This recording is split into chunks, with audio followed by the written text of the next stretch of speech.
The incessant rain hammered against the floor-to-ceiling windows of Alexander Morgan's penthouse, creating a rhythmic soundtrack to match his typing. The 42-year-old CEO of Morgan Technologies worked late into the night, as usual. His company had just closed a $2.3 billion acquisition deal, cementing its position as one of the most influential tech companies in America.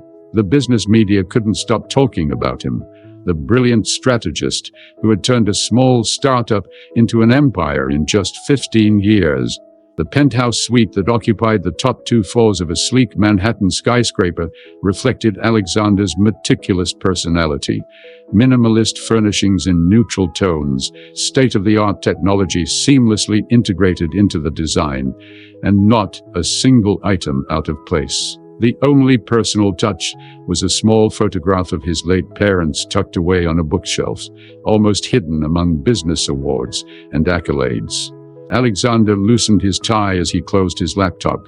The city lights glimmered through the rainfall, creating a kaleidoscope of colors against the darkness. In moments like these, the silence of his success felt deafening. Forbes had recently estimated his net worth at $4.8 billion, yet he couldn't remember the last time he had shared a genuine laugh with someone who wasn't trying to get something from him. The sudden, sharp buzz of the intercom shattered his contemplation. Alexander frowned, glancing at his watch. 11:42 p.m. His security team downstairs wouldn't allow visitors without prior approval, especially at this hour. "Mr. Morgan," the concierge's voice crackled through the speaker, sounding unusually hesitant. "There's a woman here insisting on seeing you. She says it's urgent and personal. She won't leave despite our protocols. Her name is Claire Bennett." Alexander froze. Claire Bennett. A name he hadn't heard in almost 6 years. A name he had tried desperately to forget. "She's not alone, sir," the concierge added after an uncomfortable pause. "She has a little girl with her." Alexander's heart began to race as he approached the intercom. "Send them up," he heard himself say, his voice sounding distant and foreign to his own ears. The 90-second elevator ride to his penthouse felt like an eternity. Alexander paced the marble floor, his mind racing through calculations and possibilities, none of which made sense. When the soft ding announced the arrival, he stood paralyzed in the center of his living room. The doors slid open to reveal Claire. Her honey blonde hair now shorter than he remembered, her face more angular, but her eyes still that same piercing blue that had once captivated him. Beside her stood a small child, no more than 5 years old, clutching a worn, stuffed rabbit. The little girl looked up, and Alexander felt the ground shift beneath him. Those eyes, his mother's eyes, stared back at him from a face that mirrored his own childhood photographs. "Hello, Alex," Claire said quietly, her voice barely audible above the rain. "This is Emma, your daughter. My name is Theo Teller, and if this introduction has already sparked your curiosity, leave your like to follow the unfolding of this extraordinary journey. Which city are you watching this from? Let us know in the comments below." Alexander stood frozen, his eyes darting between Claire and the child. Emma. The name echoed in his mind like a distant bell. His mother's name. "That's impossible," he finally managed, his voice barely above a whisper. "We were careful. And you disappeared." Claire's expression hardened slightly. "May we come in?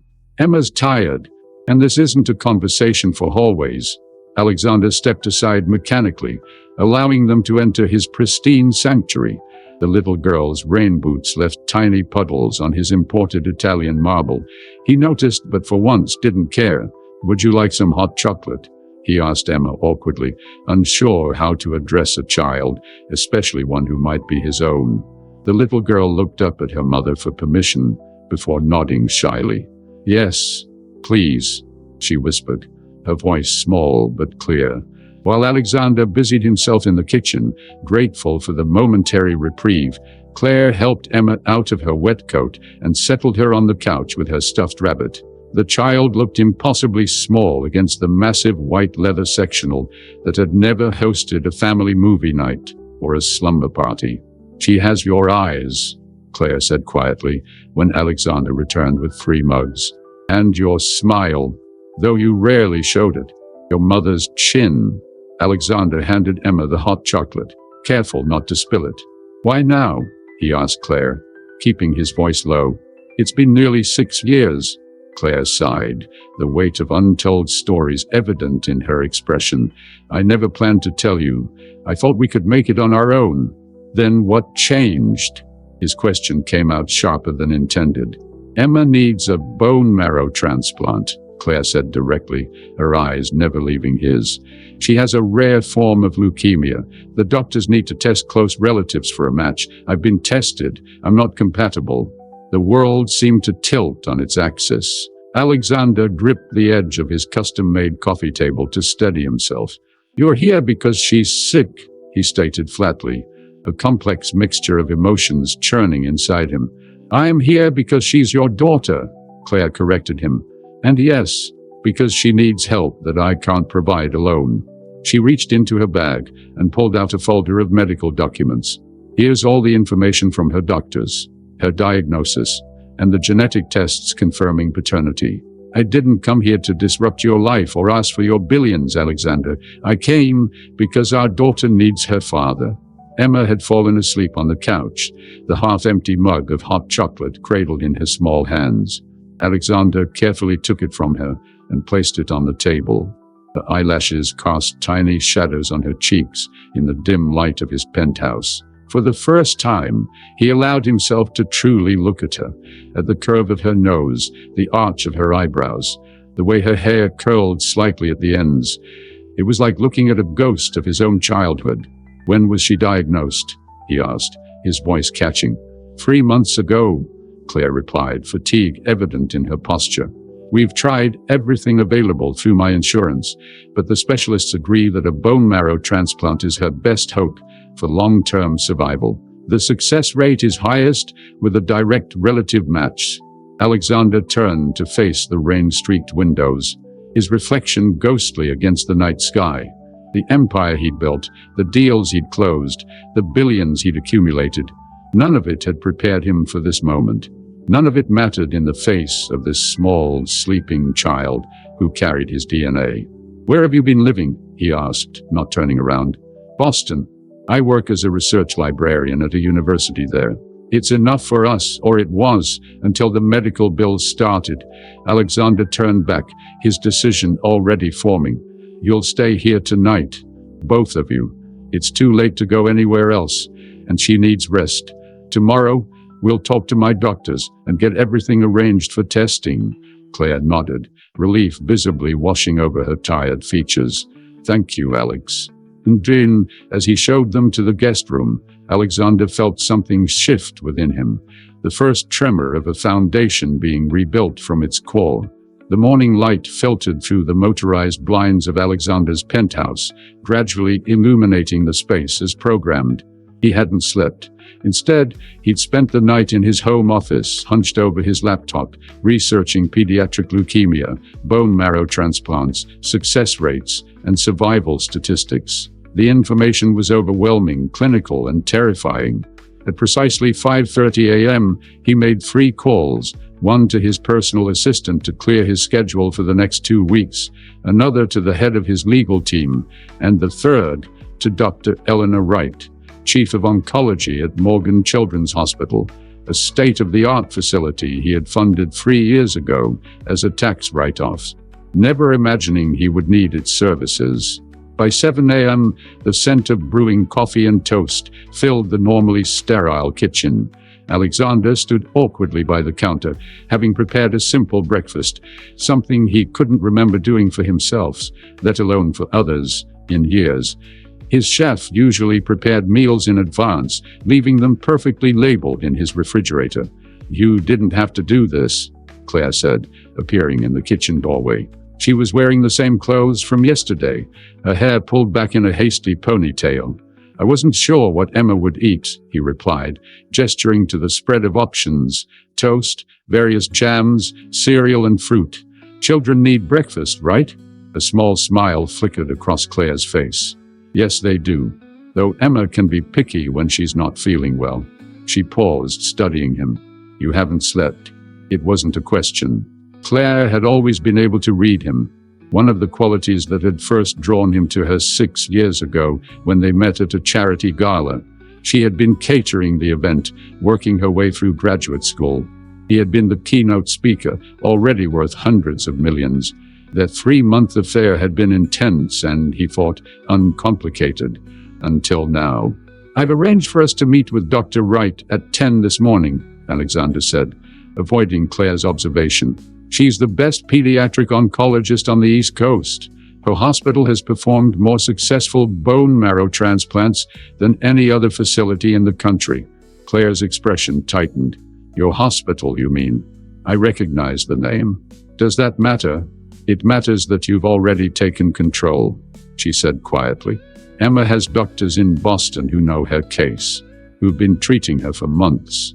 Alexander set down the coffee pot with more force than necessary. "And yet you came to me for help. What did you expect, Claire? That I'd write a check and send you on your way? That I'd provide bone marrow and then disappear from her life, from my daughter's life?" The word daughter hung in the air between them. It was the first time he had acknowledged the relationship out loud.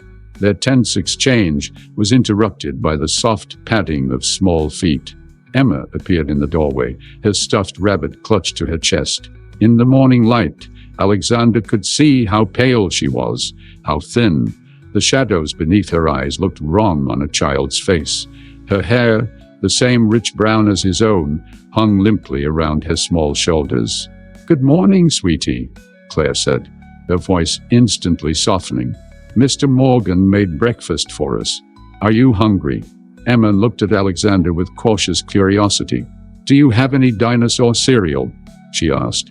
Alexander blinked, momentarily thrown off balance. "I don't think so, but I can get some.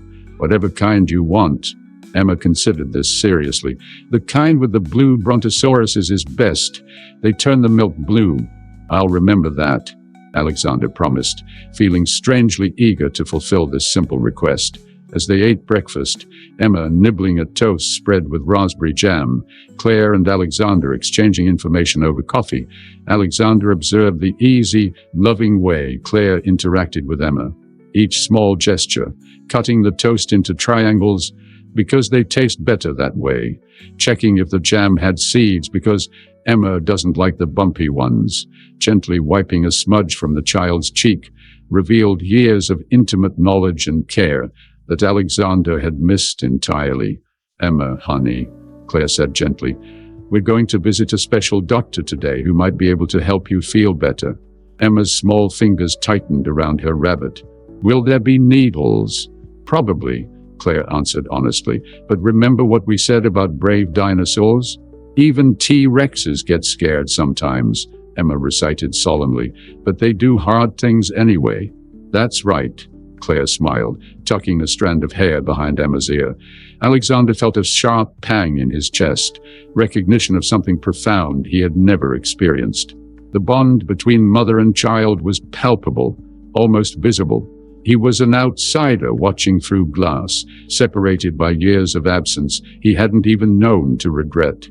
"I have dinosaur stickers in my office," he said suddenly, surprising himself. "From a company we acquired last month. They make educational toys. Would you like to see them?" Emma's eyes widened slightly. "Real dinosaur stickers. 100% authentic," Alexander confirmed seriously. "Scientific accuracy guaranteed." "But in ye." As Emma carefully slid off her chair to follow him to his office, Alexander caught Claire's expression, a complex mixture of wariness and something softer, perhaps hope. In that moment, he understood that earning his place in his daughter's life would be the most challenging negotiation of his career, and the only one that truly mattered. Dr. Eleanor Wright's office at Morgan Children's Hospital reflected its occupant, efficient, organized, and unexpectedly warm. Carefully framed children's artwork hung on the walls, bright splashes of color against the institutional setting. Alexander noted the personal touch with surprise. He had funded the hospital but had never visited this particular office. "The preliminary tests look promising, Mr. Morgan," Dr. Wright said, reviewing Emma's medical records from Boston alongside the blood work they had completed that morning. Her silver-framed glasses caught the light as she looked up. "You're a potential match based on initial screening. We'll need more comprehensive testing, of course, but this is a positive first step." Alexander nodded, trying to process the information clinically as he would a business report. "And the procedure itself? The risks?" Dr. Wright turned to address both him and Claire, who sat with Emma on her lap. The little girl was focused on her new dinosaur stickers, carefully selecting which ones to place in a small notebook Alexander had given her. "For Mr. Morgan as the donor, the risks are minimal. Some discomfort during the marrow extraction, possible fatigue afterward.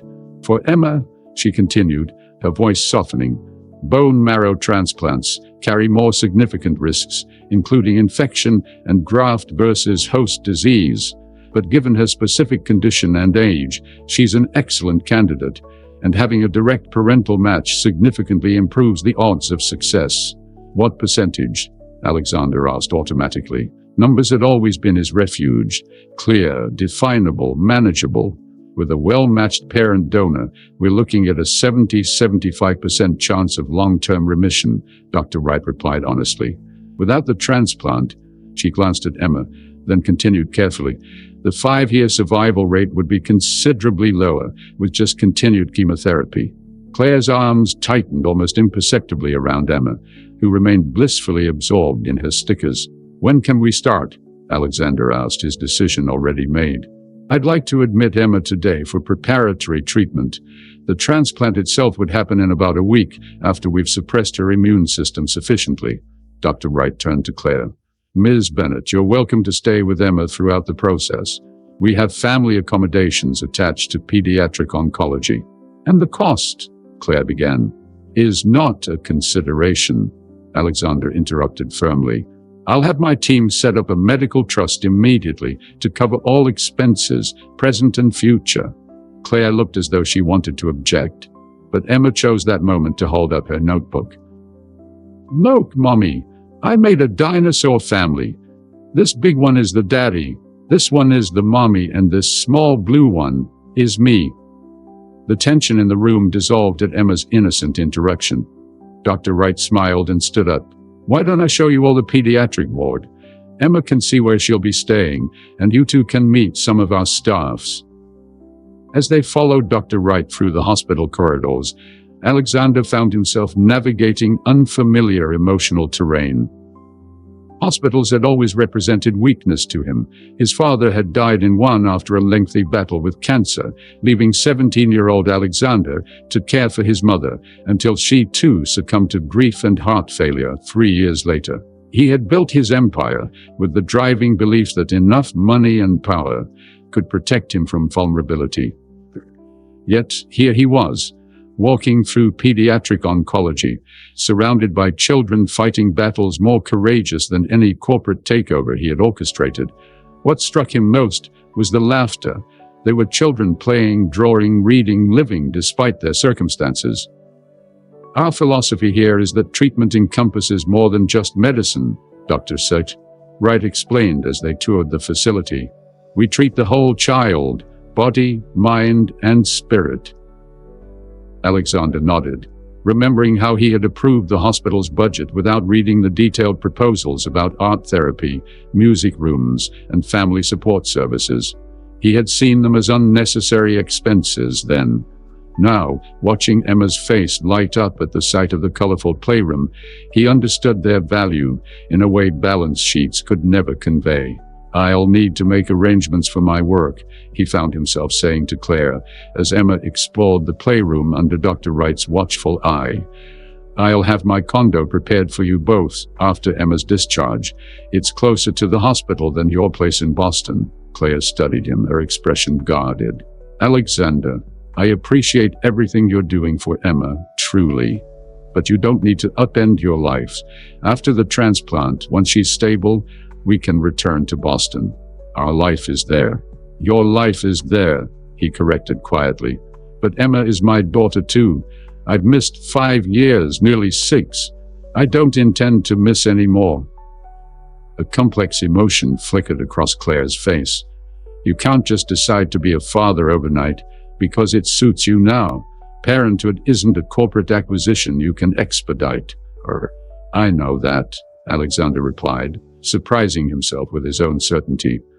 I don't expect it to be easy or immediate, but I want the chance to try. Thus, their conversation was interrupted by Emma running back to them, clutching a drawing she had just completed. Look, Dr. Eleanor showed me how to draw blood cells. The red ones are the good guys, and we have to help them fight the bad cells. Alexander knelt down to Emma's level, something he couldn't remember doing for any child before. That's excellent artwork, Emma. Very scientific. Emma beamed at the praise, then hesitated before asking, Are you really going to give me some of your blood cells to fight the bad ones? Yes, Alexander answered, his throat unexpectedly tight. That's exactly what's going to happen. Will it hurt you? Her concern was genuine, her small forehead creased with worry for him, a virtual stranger. Not much, he assured her. And even if it did, it would be worth it. Stories like this remind us of the power of unexpected connections and second chances. If you believe in the possibility of transformation, consider subscribing to not miss our next journey. The days that followed unfolded in a blur of medical procedures, sleepless nights, and revelations that shook the foundations of Alexander's carefully constructed world. Emma was admitted to the pediatric oncology ward, where she quickly became a favorite among the nursing staffs with her dinosaur facts and quiet bravery.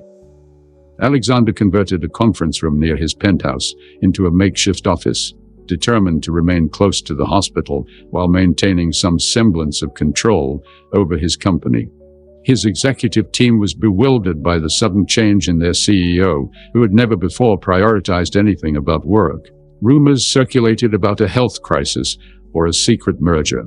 On the third day after Emma's admission, Alexander found himself seated in an uncomfortable chair beside her hospital bed at 2 a.m., watching the steady rise and fall of her chest as she slept.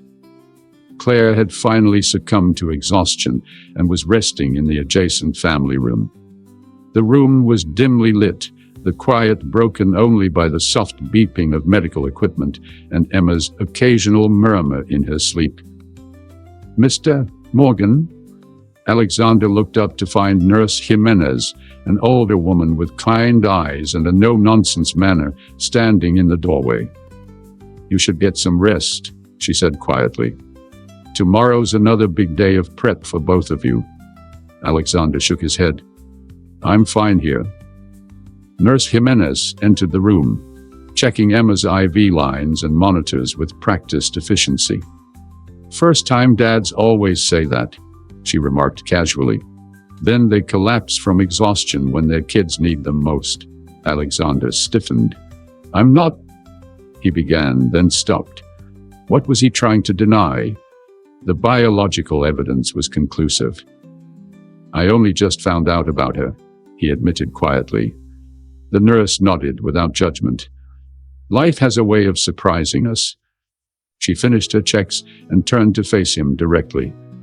May I offer some advice, Mr. Morgan?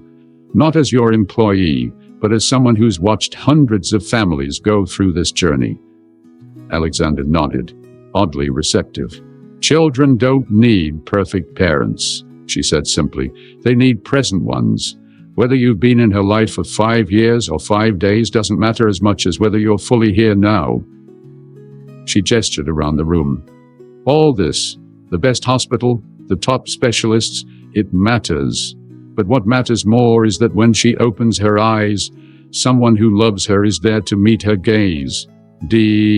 After Nurse Jimenez left, Alexander remained motionless in the chair, her words reverberating in his mind. Love was not a term that featured prominently in his vocabulary. His parents had loved him, he supposed, in their stoic, practical way.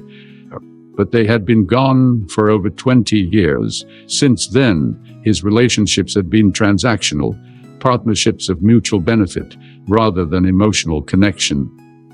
He studied Emma's sleeping face, searching for feelings within himself. There was responsibility, certainly, duty, concern, but love? How could he love someone he barely knew? Yet as he watched a strand of hair fall across her forehead and instinctively reached to brush it away, he felt something unfamiliar stir within him, a fierce protectiveness that transcended logical analysis. The following morning brought a flurry of activity. Dr. Wright arrived early to discuss the final stages of preparation for the transplant, scheduled for 3 days later. "We'll begin the harvesting procedure for Mr. Morgan tomorrow," she explained to Claire.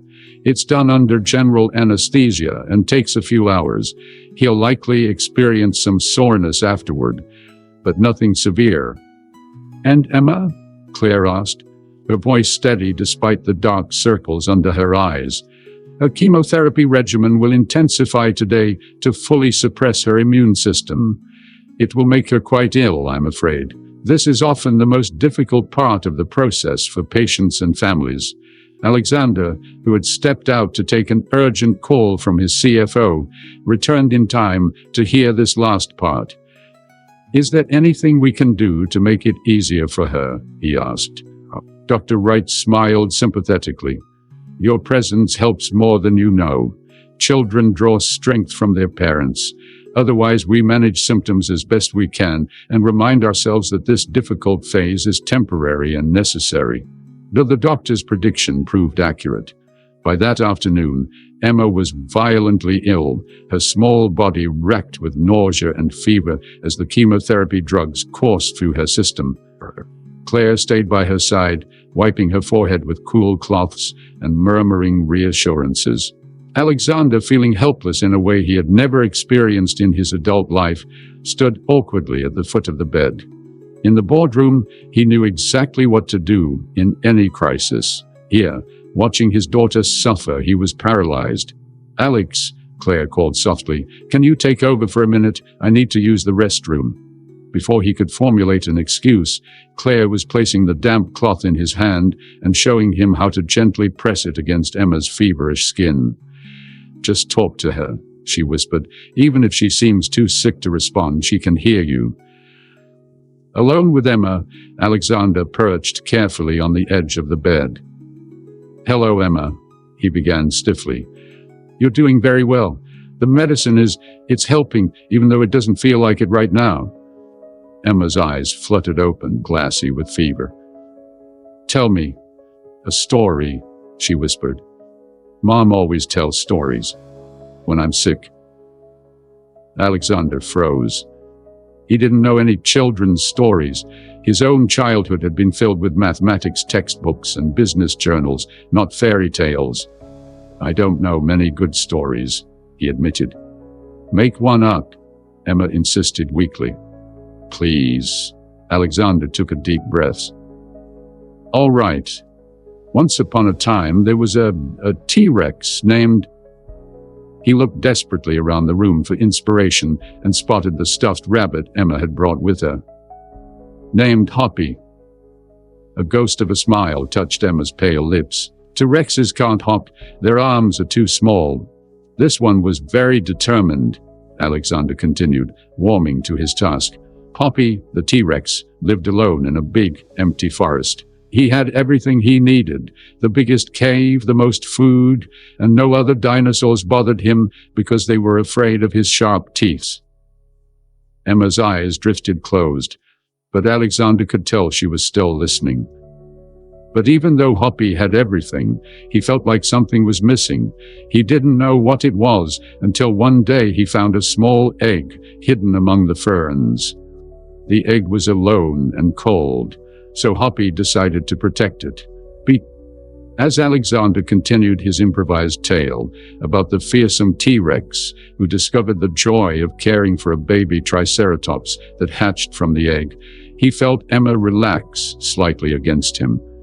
Her breathing became more regular, and some of the tension left her small frame.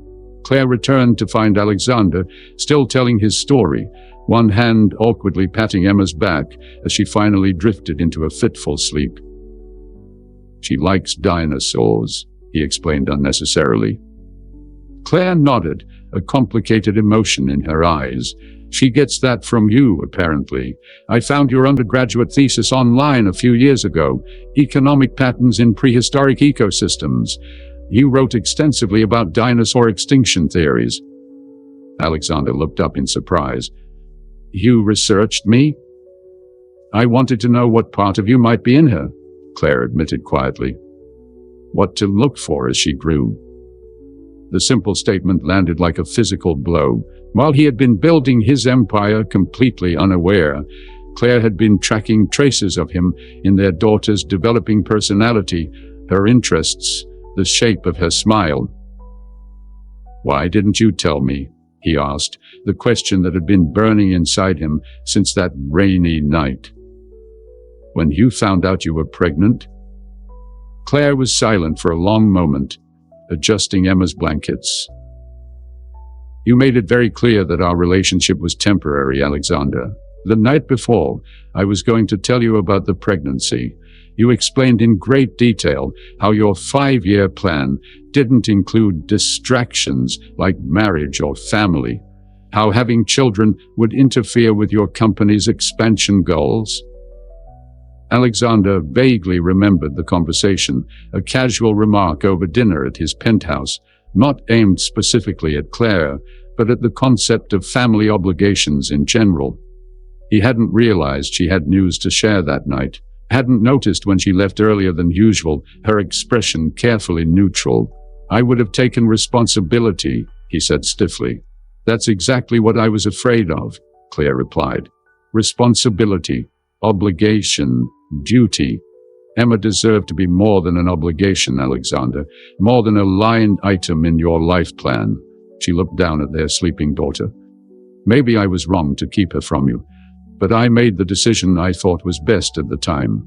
Before Alexander could respond, Dr. Wright appeared in the doorway.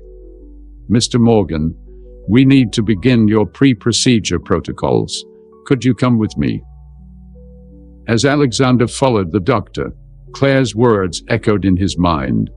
Had Emma been merely an obligation these past few days, a responsibility he had accepted out of duty, or was there something more growing within him, something he hadn't yet found the courage to name? The harvest procedure left Alexander feeling as though he'd been hit by a truck. Despite Dr. Wright's assurances that the soreness was normal and temporary, he found himself moving gingerly as he made his way back to Emma's room the following afternoon. The physical discomfort, however, paled in comparison to the emotional turbulence of the past week. His phone buzzed incessantly.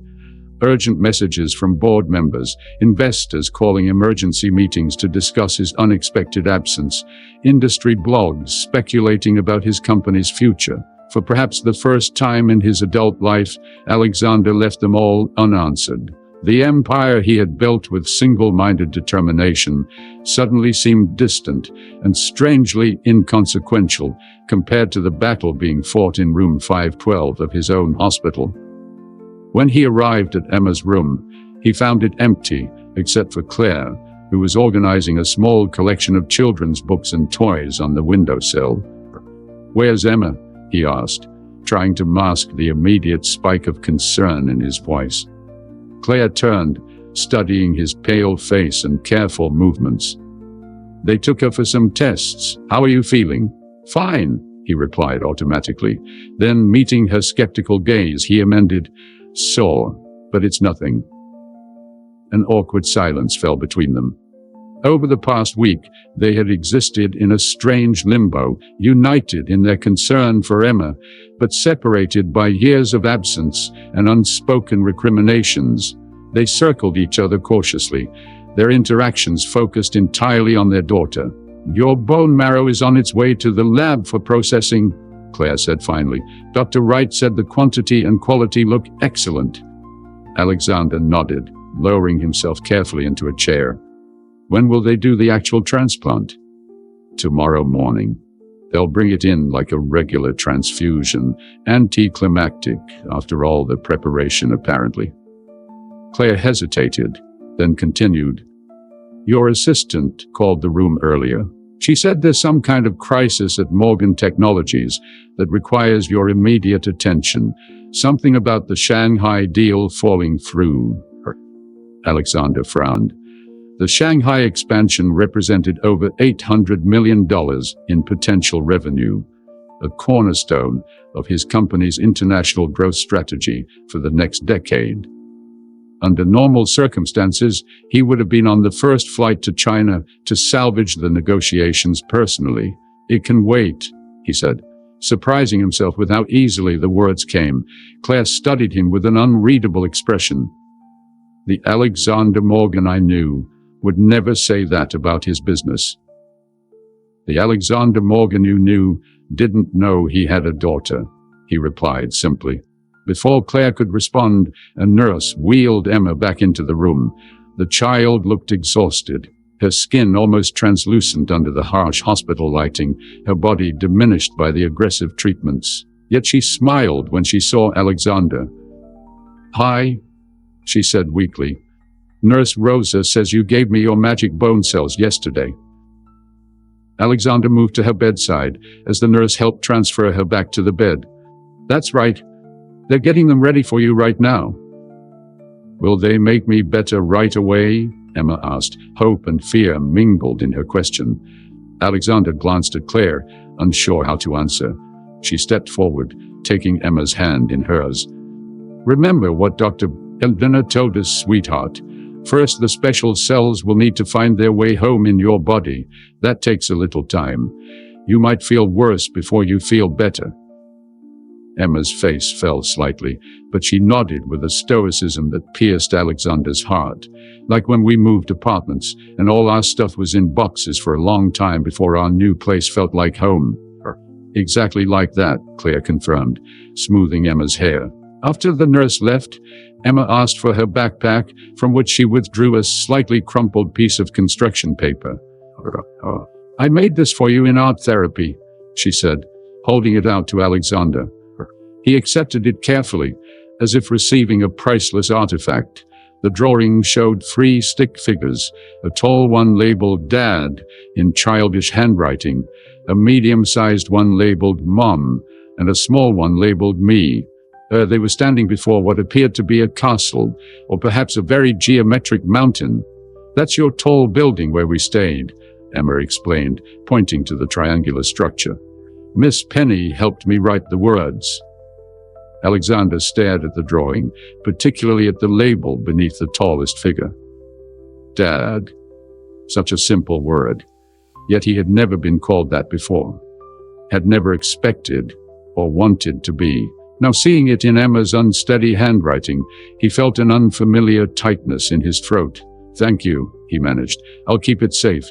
"You can put it on your refrigerator," Emma suggested seriously.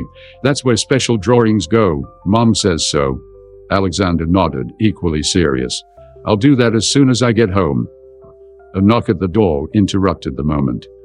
Dr. Wright entered, accompanied by a man Alexander didn't recognize. "Good afternoon," Dr. Wright greeted them. "This is Dr. Patel, our transplant specialist. He'll be overseeing Emma's procedure tomorrow and wanted to introduce himself." As the doctors began explaining the details of the upcoming transplant, Alexander found himself studying Emma's face. Despite her illness, he could see traces of himself in her features.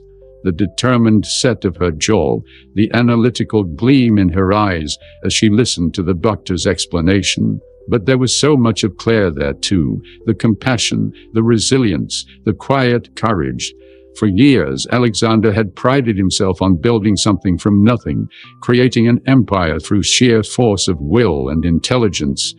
Yet here was his greatest creation, one he had no hand in shaping. Emma existed and had thrived for nearly 6 years without his knowledge or input. The realization was both humbling and strangely liberating. After the doctors left, Emma grew tired quickly. Claire read her a story about a purple dinosaur who was afraid of thunderstorms until she drifted off to sleep. "You should go home and rest," Claire whispered to Alexander. "Tomorrow will be intense for all of us." "I'd rather stay," he replied, settling into the chair beside Emma's bed. He pulled out his tablet, prepared to work remotely for a few hours while his daughter slept. Claire hesitated, then nodded. "I'm going to the cafeteria for coffee. Would you like some?" "Please." Black. When Claire returned with 2 steaming cups, she found Alexander asleep in the chair, his tablet fallen to his lap, one hand resting protectively on the edge of Emma's bed.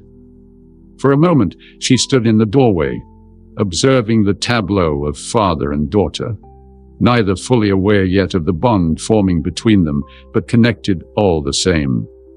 The day of the transplant dawned gray and rainy, not unlike the night when Claire and Emma had first appeared at Alexander's door. The procedure itself was surprisingly quick and undramatic, a bag of pinkish fluid flowing through an IV into Emma's frail arm, while Claire held her hand and Alexander stood watch at the foot of the bed. No flashing lights, no dramatic medical terminology, just the quiet hope that somewhere within that fluid, healthy stem cells would find their way home and begin the work of healing. "Now we wait," Dr. Wright said after the transfusion was complete. "The next few weeks are critical. Emma's body needs to accept the new cells and begin producing healthy blood cells of its own." Alexander nodded, accustomed to waiting for results in business. But this was different. In business, he could make adjustments mid-course, accelerate timelines, leverage resources to influence outcomes. Here, he was powerless, reduced to watching monitors and blood test results, searching for signs of improvement in his daughter's exhausted face. The days that followed brought unexpected revelations. Alexander discovered that his massive corporate empire could, in fact, continue functioning without his constant presence. His executive team, after the initial shock, stepped up admirably. Janet Chen, his COO, managed to salvage the Shanghai deal through a series of brilliant countermoves that even Alexander had to admit he couldn't have executed better himself. More surprisingly, Alexander discovered untapped wells of patience within himself. He who had once ended meetings if they ran 5 minutes over schedule, now spent hours sitting quietly beside Emma's bed, reading dinosaur books aloud, or learning to play simple card games she taught him. One afternoon, about a week after the transplant, Alexander arrived at the hospital to find Emma's bed empty. Panic seized him briefly until a nurse directed him to the pediatric day room down the hall. There he found Emma seated at a small table with 2 other children, all of them attached to IV poles, all engaged in what appeared to be an intense coloring competition. "Mr. Morgan," called Dr. Wright, who was observing from the doorway. "Good timing. Emma's latest blood work came back this morning." Alexander braced himself, studying the doctor's face for clues. "And?" A smile broke across Dr. Wright's professional demeanor. "We're seeing the first signs of engraftment. Her body is accepting your cells, and they're beginning to produce new, healthy blood cells. It's early, but it's exactly what we want to see at this stage." Relief washed over Alexander so intensely that he had to steady himself against the wall. "So she'll recover? She'll be okay? We have a long road ahead," Dr. Wright cautioned. "But yes, these are very promising signs. If things continue this way, Emma could be ready for discharge in 3 to 4 weeks, though she'll need close monitoring for months afterward." Alexander looked across the room at his daughter, her bald head bent in concentration over her drawing, her face animated as she chatted with her fellow patients. For a child facing such overwhelming circumstances, her resilience was astonishing. "She's extraordinary," he said quietly. Dr. Wright nodded. "Children often are. They teach us more than we teach them, I've found." She hesitated, then added, "Ms. Bennett mentioned you've offered your home for Emma's recovery period. That's generous, but I should warn you, post-transplant care is intensive. Emma will need a meticulously clean environment, careful medication management, frequent clinic visits, and constant monitoring for complications." I understand," Alexander replied, already making mental lists of renovations needed at his penthouse, staff to hire, schedules to rearrange. It's not just the logistical challenges, Dr. Wright continued carefully. Emma will need emotional support as well. The recovery process can be frustrating and frightening for children. They need stability and reassurance. Alexander met her gaze directly. I'm committed to providing whatever Emma needs, Dr. Wright. Whatever it takes. The doctor studied him for a moment, then nodded. I believe you are, Mr. Morgan. That's a significant change from the man who cut the ribbon at this hospital 3 years ago. Before Alexander could respond, Emma spotted him and waved enthusiastically. Dad, come see my T-Rex. I made him blue. Dad. The word still hit him like a physical force each time she said it. The first time had been 3 days after the transplant, when he'd brought her a stuffed stegosaurus from the gift shop. The term had slipped out naturally, as if she'd been saying it all her life. Alexander had frozen, overwhelmed by the simplicity with which she accepted him into the most important role he had ever held. Now, he crossed the room and crouched beside her chair, examining the blue dinosaur with exaggerated seriousness.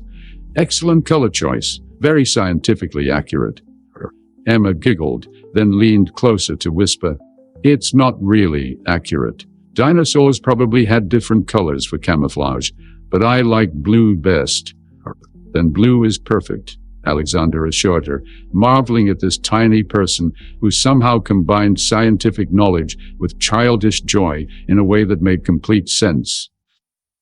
Later that evening, after Emma had fallen asleep, Alexander found Claire in the small family lounge, staring out the window at the city lights.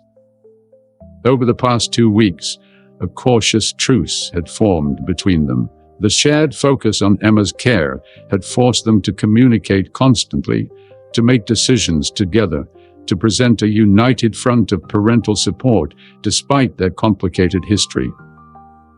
Dr. Wright told me about the blood work, Claire said as he entered. It's really happening. She's getting better. Alexander nodded, joining her at the window. She's strong, like her mother. Claire gave him a sidelong glance. And stubborn, like her father. Indeed, a comfortable silence fell between them, the kind that would have been impossible 2 weeks earlier. I've been thinking, Alexander said finally, about what happens after Emma is discharged. Claire tensed slightly. I told you, we appreciate the offer of your penthouse, but I'm not talking about the next few months, Alexander interrupted gently. I'm talking about the next few years, the rest of her life. He turned to face Claire directly. I've missed 5 years, Claire. I don't want to miss any more. I want to be her father, not just during this crisis, but always. Alex, please hear me out. I know you have a life in Boston. I know Emma has friends, a school, routines. I'm not asking you to uproot everything, but I want to be part of her life in a meaningful way, more than just financial support or occasional visits. Claire studied him, her expression guarded. What exactly are you proposing? I don't know yet, he admitted. Shared custody, relocating my company's East Coast operations to Boston, opening a branch office there so I can travel back and forth regularly. He ran a hand through his hair, a rare gesture of uncertainty. I haven't figured out the logistics. I just know that I cannot go back to a life where Emma isn't a central part of it. Claire's eyes widened in surprise. You'd consider moving your company headquarters for Emma? Not the entire company, he clarified. But yes, I'd restructure significant operations to be near her. Is that so surprising? The Alexander Morgan I knew would never have considered reorganizing his empire for anyone, Claire said softly. The Alexander Morgan you knew didn't understand what mattered, he replied. Then after a pause, perhaps he needed to meet his daughter to figure that out. Claire turned back to the window, but not before Alexander caught the sheen of tears in her eyes. She called you Dad so easily, she murmured. I was worried about that she'd be confused or resistant, but she just accepted you. Children are surprisingly adaptable, Alexander quoted from one of the parenting books he'd been reading late at night. A small smile touched Claire's lips. Sometimes, and sometimes they're ridiculously stubborn about insignificant things, like refusing to eat anything green for 6 months straight. She doesn't eat green foods? Alexander asked, filing away this crucial information. Not since she decided green vegetables were related to the meteor that killed the dinosaurs, Claire explained with the weary affection of a parent who had fought many vegetable battles. Alexander laughed, a genuine sound that surprised them both. Then, growing serious again, he said, I need you to know that I'm not the same person I was 6 years ago, Claire. Meeting Emma has changed everything. Before Claire could respond, the hospital room door opened and a nurse appeared. Miss Bennett, Emma's asking for you. She woke up a bit disoriented. As Claire hurried back to their daughter's room, Alexander remained by the window, processing the enormity of the transformation that had overtaken his life in just 2 weeks. The revelation was as clear as it was unexpected. The empire he had spent 2 decades building, the wealth he had accumulated, the power he had wielded. None of it compared to the newfound knowledge that down the hall, a small girl with his eyes and Claire's smile now called him Dad. 3 weeks after the transplant, Emma stood in the lobby of Morgan Children's Hospital, clutching her stuffed stegosaurus in one hand and Alexander's finger in the other. She wore a bright yellow mask over her face, a necessary precaution given her still recovering immune system. But her eyes revealed her excitement. After 32 days in the hospital, she was finally going home. Home. The word had taken on a new meaning. After lengthy discussions, Claire had reluctantly agreed to Alexander's proposal. They would stay in New York during Emma's initial recovery period, giving her time to build strength while remaining close to her medical team. What would happen after that remained undecided. A conversation deferred to a time when Emma's health was less precarious. Remember what Dr. Eleanor said, Claire cautioned as they approached the main doors. We need to be extra careful about germs for the next few months. Emma nodded solemnly. My immune system is like a baby dinosaur. It needs to grow big and strong before it can fight off predators. Alexander smiled behind his own mask. Emma's ability to translate complex medical information into dinosaur metaphors never ceased to amaze him. That's exactly right, which is why we've prepared a special place for you to recover. The special place had consumed Alexander's attention for the past 2 weeks. His penthouse had undergone a spectacular transformation.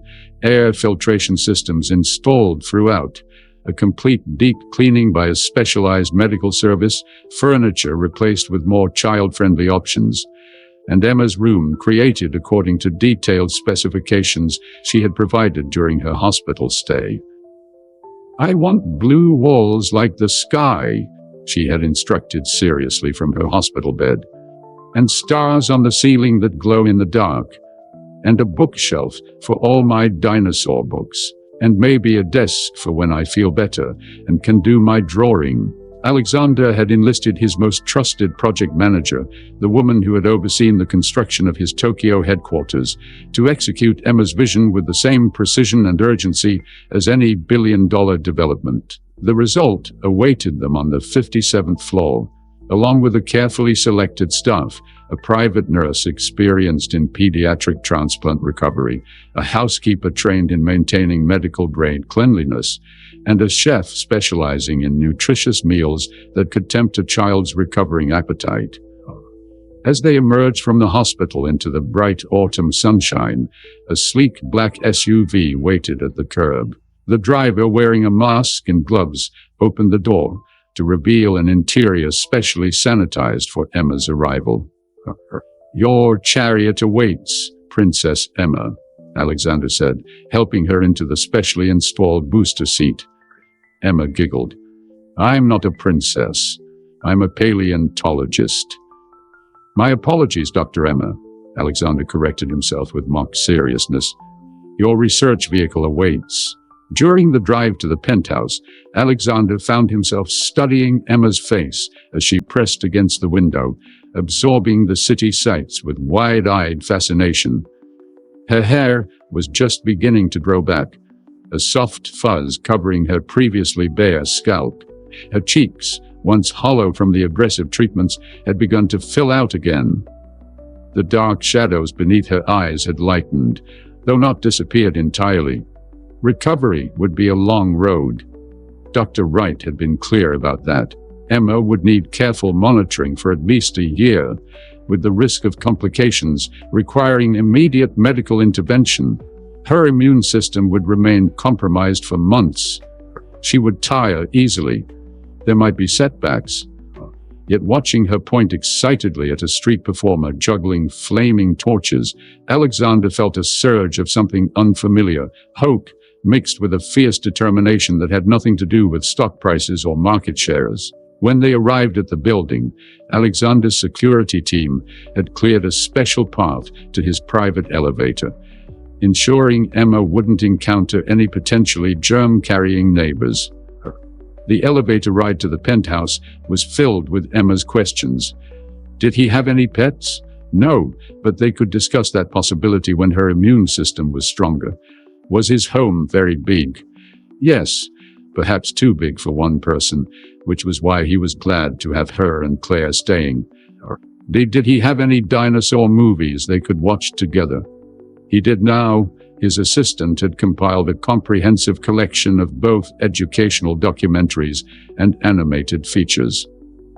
As the elevator doors opened directly into the penthouse foyer, Emma fell silent, her eyes widening as she took in her new temporary home. "Welcome home, sweetheart," Claire said, squeezing her daughter's hand. Alexander watched nervously as Emma took tentative steps into the space that had once been his sterile bachelor domain. The clean lines and minimalist aesthetic remained, but subtle changes softened the environment. Colorful pillows on the sectional, a child-sized reading nook tucked into a corner of the living room, bookshelves now holding children's literature alongside business biographies. "Would you like to see your room?" Alexander asked, trying to mask his anticipation. Emma nodded eagerly, and he led the way down the hallway, past his own master suite, past the two guest rooms that had been converted into a space for Claire, to the room that had once been his home office. He pushed open the door and held his breath. Emma gasped, dropping her stuffed stegosaurus as she stepped inside. The room was exactly as she had described.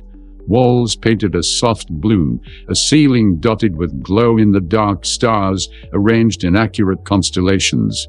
Alexander had insisted on astronomical precision. A bookshelf filled with dinosaur books and scientific texts appropriate for her age, and a small desk positioned near the window with a view of Central Park. But the project manager had gone beyond the basics. A detailed mural of prehistoric landscape ran along one wall, featuring scientifically accurate dinosaurs in their natural habitat. A telescope stood by the window. A child-sized lab coat hung on a hook beside a miniature desk, equipped with a beginner's microscope and geology kit. It's perfect," Emma whispered, turning in a slow circle to take it all in. "There's one more thing," Alexander said, pressing a button on a remote control. The ceiling transformed as tiny fiber optic lights illuminated, recreating the night sky with perfect accuracy. "The stars," Emma breathed, her face tilted upward in wonder. "I had them arranged to show the sky as it appeared the night you were born," Alexander explained, his voice uncharacteristically soft. "May 17th, 2019, Boston, Massachusetts." Claire, standing in the doorway, looked at him sharply. "You researched that?" Alexander nodded, suddenly self-conscious. I wanted to know everything about the night she came into the world, even though I wasn't there." The regret in his voice was unmistakable. "Emma, oblivious to the emotional undercurrent between her parents, twirled beneath her personalized sky. "This is the best room ever. Can I stay here forever?" The question hung in the air, innocent yet loaded with implications that neither adult was prepared to address. Claire recovered first. "Why don't you rest for a while, sweetie? Remember what Dr. Eleanor said about pacing yourselves?" "But I'm not tired," Emma protested, even as a yawn betrayed her. "How about this?" Alexander suggested. "You rest for a little while, and then we can have a special dinner to celebrate your first night home. Chef Marcus is preparing something special." "Can we eat in here, under my stars?" Emma asked. "Of course," Alexander agreed instantly. "Wherever you want." And Dune, after helping Emma settle onto her new bed, a custom piece designed to resemble a spacecraft while meeting all medical requirements for her recovery, Claire and Alexander retreated to the living room. For a moment, they stood in awkward silence, the weight of unspoken conversations hanging between them. "That was incredibly thoughtful," Claire finally said. "The stars from her birth night." Alexander shrugged, uncomfortable with her gratitude. "I wanted her to have something special, something that connected her to her own history." Claire studied him, her expression a mixture of wonder and wariness. "You've changed so much, Alex. Sometimes I hardly recognize you as the man I knew." "Is that a good thing?" he asked quietly. Before Claire could answer, Alexander's phone rang, the special tone he had assigned to his executive team for true emergencies. He glanced at the screen, frowning. "I need to take this," he said apologetically. "It's Janet. She wouldn't call unless it was critical." Claire nodded, and Alexander stepped onto the terrace, closing the glass door behind him. Through the window, Claire watched as his expression transformed from the gentle, attentive father of moments ago into the sharp, decisive CEO of Morgan Technologies. His posture straightened, his gestures became more clipped, his face hardened into lines of authority and command. Yet even as Alexander spoke rapidly into the phone, pacing the terrace as he issued what appeared to be a series of directives, his eyes kept drifting toward the hallway that led to Emma's room, a compass needle repeatedly finding its true north. The days turned into weeks as autumn deepened over New York City. Inside Alexander's penthouse, a new routine emerged, one centered entirely around Emma's recovery. Each morning brought blood tests administered by Nurse Valerie, followed by careful documentation of Emma's temperature, weight, and other vital statistics. Medications were measured and administered with military precision. Meals were prepared according to strict nutritional guidelines, designed to support her healing immune system. Throughout it all, Alexander remained a constant presence. He had restructured his work schedule dramatically, conducting video conferences from home and delegating responsibilities that would have been unthinkable before Emma entered his life. When critical meetings required his physical presence, he scheduled them during Emma's afternoon rest periods and hurried back home as soon as they concluded. Claire observed this transformation with growing amazement.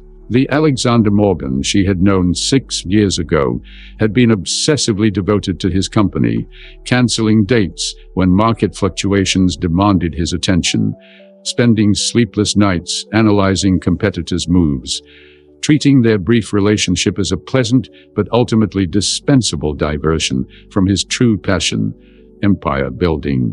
This new Alexander set aside investor calls to help Emma with her science project.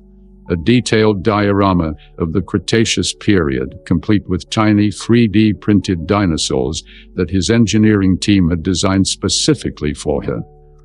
He read medical journals about pediatric transplant recovery with the same intensity he once reserved for quarterly reports. He learned to prepare the special protein shakes that tempted Emma's appetite when nothing else would. One evening, nearly 2 months after Emma's discharge, Claire found Alexander sitting on the floor of the living room, surrounded by what appeared to be a disassembled robotic toy. "What's all this?" she asked, settling into a nearby chair. Alexander looked up, a rare expression of frustration crossing his features.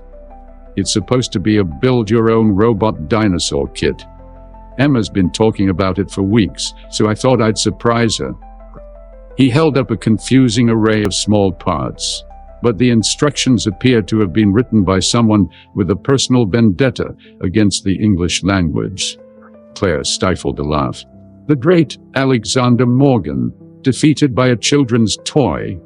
He shot her a rueful smile. Apparently my MBA didn't cover Velociraptor assembly. Would you? He hesitated, then continued. Would you help me with it before she wakes up from her nap? The simple request, Alexander Morgan asking for help, struck Claire as perhaps the most profound evidence of his transformation. Together, they decoded the cryptic instructions, their heads bent close together over tiny screws and miniature circuit boards. When their fingers brushed occasionally, neither pulled away as quickly as they might have weeks earlier. Why did you choose Boston? Alexander asked suddenly, connecting a small motor to what would eventually become the dinosaur's head. After you left New York, I mean. Claire's hand stilled for a moment. They had carefully avoided discussing their past relationship, focusing instead on co-parenting Emma in the present. I had a job offer at the university library, she said finally, and no connections to New York except me, Alexander finished softly. And you didn't want me to know about the pregnancy. Claire sighed, setting down the piece she was working on. It wasn't just about keeping Emma from you, Alex. It was about protecting myself, too. She met his gaze directly. You made me feel disposable, like I was an interesting diversion until something more important came along. I couldn't bear the thought of our child feeling that way. Alexander winced at her honesty. I was different then. Yes, Claire agreed. You were. A comfortable silence fell between them as they resumed work on the robot. When they finally connected the last wire and the small velociraptor whirred to life, moving across the floor with a surprisingly realistic gait, they shared a moment of triumphant joy that felt startlingly intimate. The moment was interrupted by Emma's voice from the hallway. Is that a robot dinosaur? She exclaimed, her eyes wide with excitement. Your father built it for you, Claire said, rising to her feet. With a little help. A lot of help, Alexander corrected, watching as Emma carefully approached the mechanical creature. That night, after Emma had finally fallen asleep, the robot dinosaur standing guard on her nightstand, Alexander found Claire on the terrace, wrapped in a blanket against the November chill. Dr. Wright called with Emma's latest test results, he said, joining her by the railing. They're encouraging. Her white cell count is nearly normal, and there are no signs of rejection or infection. Claire's shoulders relaxed visibly. That's wonderful news. She also said that if things continue this way, Emma could potentially return to some normal activities after the new year. Limited school attendance, perhaps, carefully supervised playdates. The unspoken question hung in the air between them. What would happen when Emma no longer needed to be in New York for medical reasons? When her life could resume some semblance of normalcy? Claire turned to face him directly. We need to talk about what happens next, Alex. Christmas is less than a month away. If Emma continues to improve, we should be able to return to Boston by January. And if I don't want you to go, the words escaped before Alexander could filter them, surprising them both. Claire's eyes widened. What are you saying? Alexander ran a hand through his hair, a gesture of uncertainty that had become more frequent in recent months. I'm saying that I've been thinking about this, about us, a lot lately, about what's best for Emma. And what conclusion have you reached? Claire asked carefully. That she deserves to have both her parents in her lives, consistently, not just on alternating weekends or holidays. He paused, gathering his courage. I've had my real estate team looking at properties in Boston. There's a brownstone available in Cambridge, not far from your apartment. I could base myself there at least half the time, maintain my primary residence in New York for when business demands it.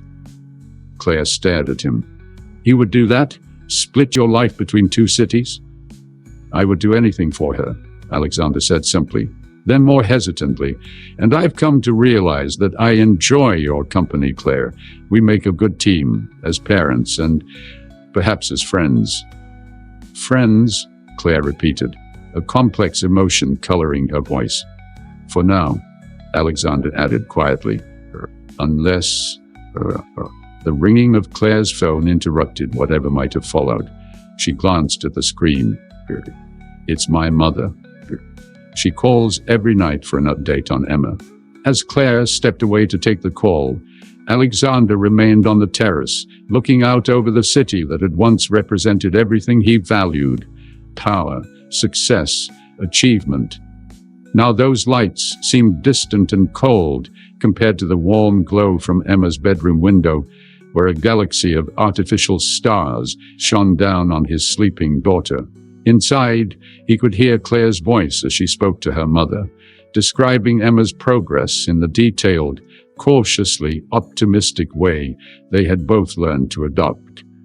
Her voice was warm, melodic, a sound he had forgotten he enjoyed until these past weeks of living in close proximity had reminded him. For a man accustomed to strategic planning, to mapping out futures with military precision, Alexander found himself in uncharted territory. The careful compartmentalization that had defined his adult life, work separate from personal matters, emotions firmly controlled, relationships kept within convenient parameters, had been utterly dismantled by a small girl with his eyes and Claire's smile. Even more surprising was the realization that he had no desire to rebuild those walls. The Alexander Morgan, who had built a technology empire through ruthless focus and emotional detachment, seemed increasingly like a stranger, a past version of himself he had outgrown without regret.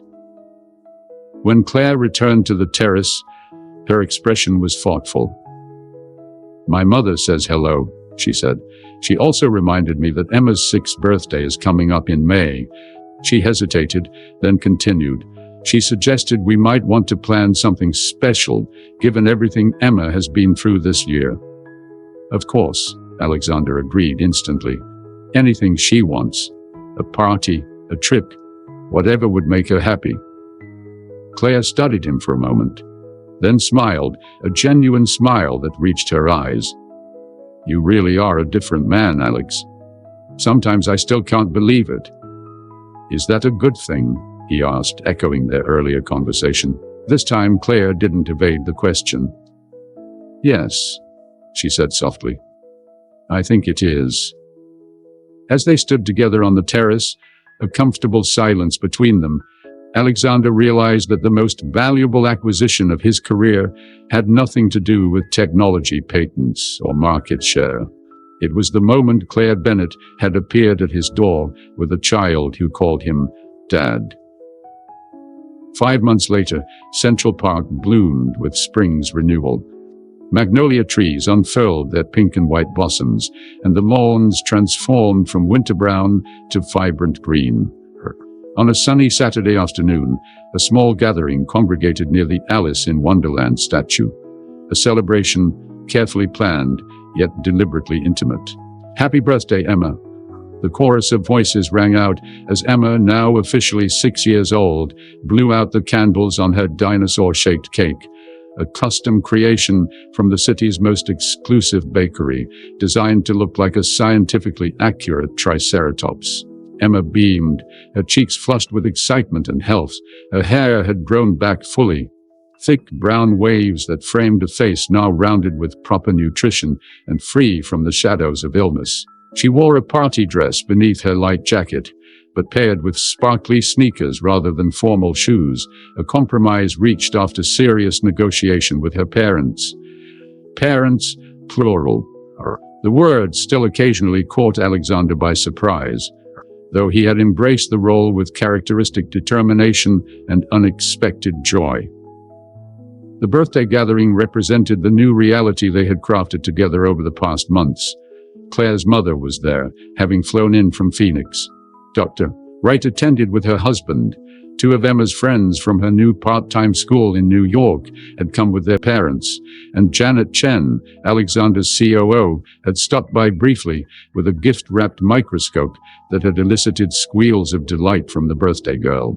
Alexander stood slightly apart, watching as Emma showed Claire's mother how the special app on her tablet could identify various trees in the park using their leaf patterns. The scene felt surreal sometimes.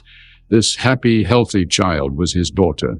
This gathering of people connected through love rather than business interests was his family. "Penny for your thoughts," Claire said, joining him with 2 plates of cake.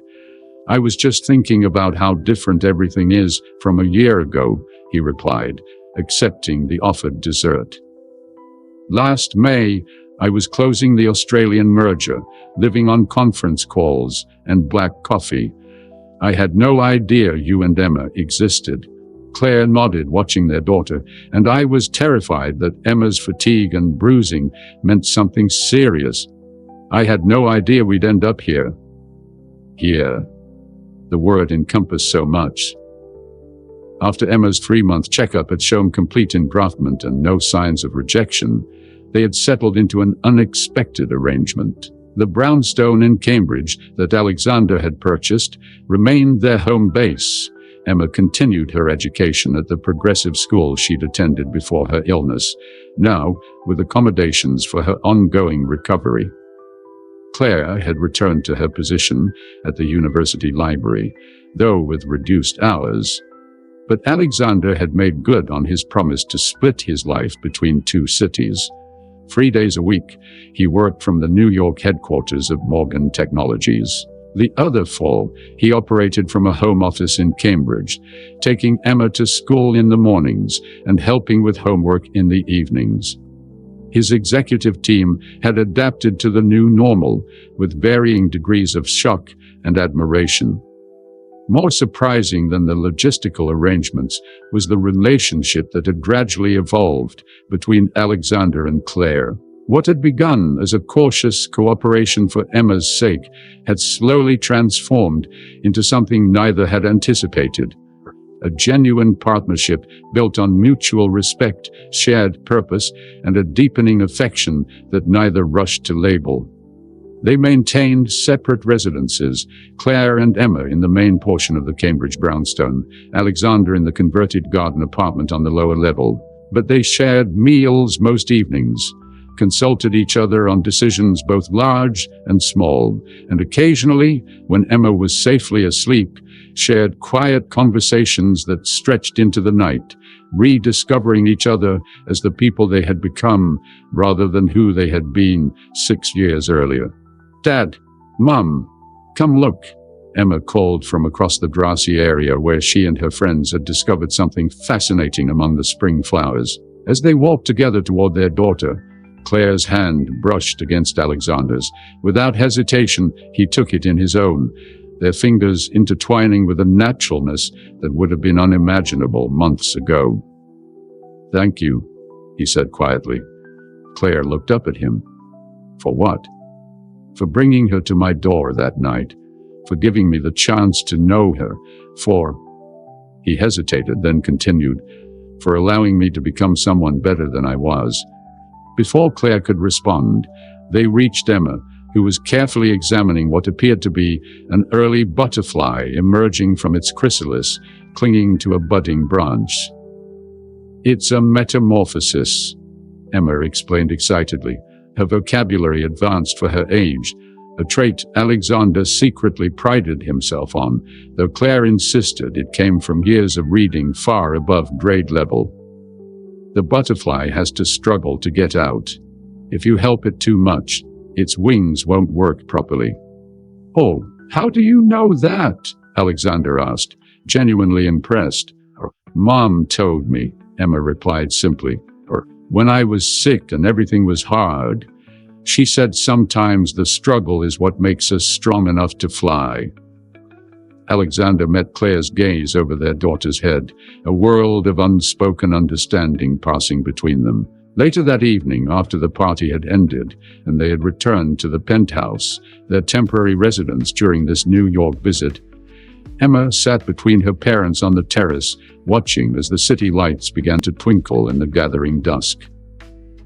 "This was the best birthday ever," she declared, leaning her head against Alexander's arm while her feet rested in Claire's lap.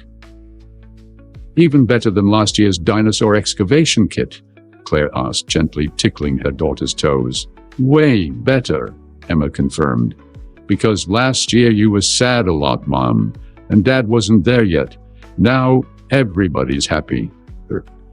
The simple observation, delivered with a child's unerring perception, left both adults momentarily speechless. After Emma had finally been tucked into bed, her new presents arranged carefully around her room, Alexander found Claire on the terrace again, their unofficial meeting place for important conversations. "She's right, you know," he said, joining her at the railing. "Last year at this time, I thought I had everything I could possibly want. I had no idea what I was missing." Claire turned to face him, the city lights illuminating her profile. "And now? Now I know that success isn't measured in acquisitions or market capitalization," he replied. "It's measured in moments, helping Emma with her science project, watching her blow out her birthday candles, even arguing with her about whether dinosaurs could be kept as pets." Claire laughed softly.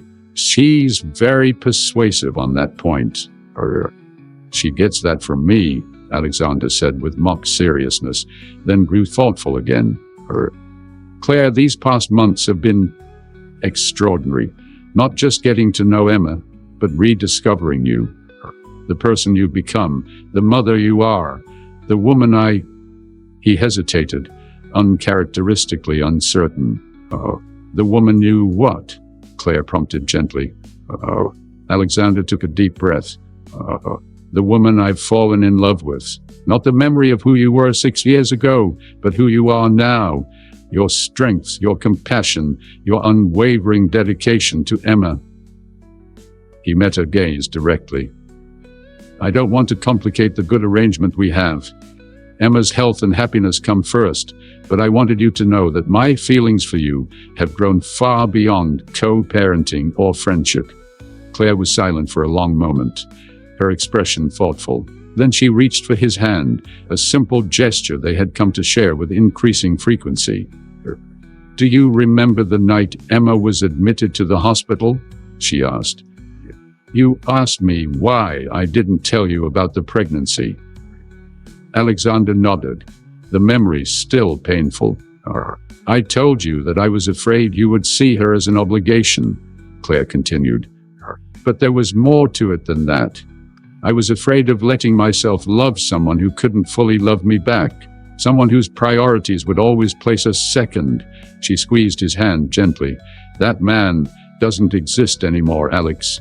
I've watched you transform completely, rearranging your entire life around Emma, being there for every appointment, every milestone, every difficult day and good one." She stepped closer to him. "I didn't expect to fall in love with you again, but I have, with the man you've become."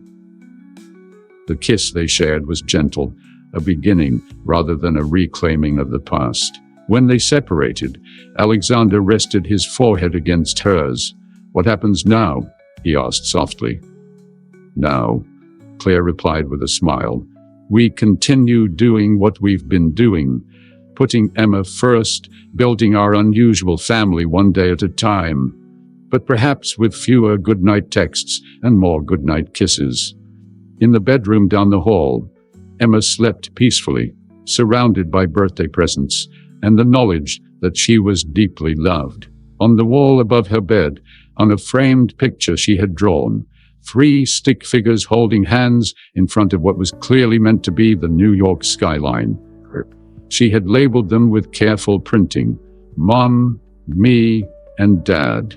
For Alexander Morgan, who had once measured his worth in billions, this simple crayon drawing represented the most valuable asset in his portfolio.